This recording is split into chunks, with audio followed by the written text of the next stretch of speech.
I'm bored. Let's read a book. Oh! Bostrick? Deirdre? They looked at me. I'll be right with you, but you may not be able to see me. If the guards see me, they might get upset. I finished lamely. What I said might be true, but I didn't know.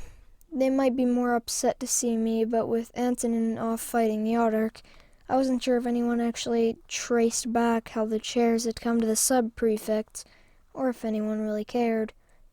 I just couldn't chance it. If you say so, wizardly one, quipped Bostrick. Deirdre looked at me. Whatever you say. Bostrick frowned, but I'd be gone before long, and he would have her all to himself. So we set out to the northern gate, even carrying the staff that I had used so little over the past year. All I could sense was a vague confusion in the direction of the palace, even after we reached the gate. The guards scarcely gave them a second look, although I did weave a light cloak around the sacks and packs. When we reached Brettle's, I reappeared. It was still mid-afternoon, with the dusty dryness that comes when the crops are nearly all in and the grass is browned. The unseasonable heat. I felt like I had been up for 2 days straight. You were here. I said I would be. Laris?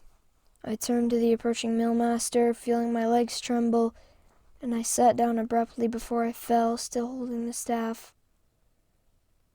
You're hurt, Deirdre explained. Just tired. I glanced up at Brettle, who looked like an angry giant from my viewpoint on the ground. I should have known. His eyes were focused on the black staff. All heck is breaking loose, I added. Not only was I exhausted, but my speech was getting repetitious. What did you do? The millmaster looked less than amused. Me? I just created a little order. Brettle snorted. Get Destrin into the guest wing, the bed in the small room. He was talking to Delta, the blonde vision. Enough energy returned to my legs that I could stand.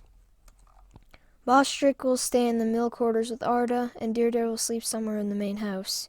He turned to me. What about you? I need some food and rest, but staying here is too dangerous to you. Even being here isn't good. No one here will speak. No one saw me come here, I affirmed, leaning on my staff. He looked both worried and relieved. I waited until the others began to follow Delta. Then I handed him what had been the strongbox. That's Deirdre's. You didn't insult me by insisting it was mine or any such nonsense, just accepted it gravely. Thank you.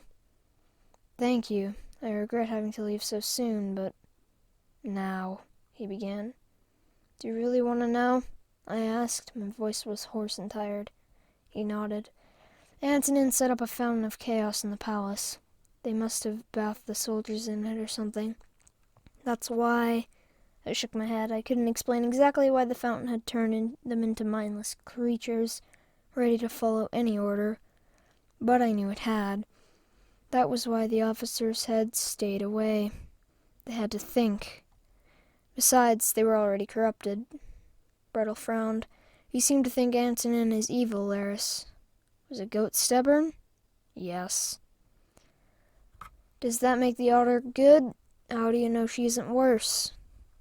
I nearly shivered right there in the heat and all. Given the history of Kandar, the legacy of Friven, and the White City, it was a good question. I didn't know the answer. Finally, I shrugged. If that's the case, neither one is going to be very happy with me. Brettle smiled wryly. I'm glad you feel that way, but I'm also glad you refused Deirdre. You're either going to be a powerful, very powerful, or very dead before long.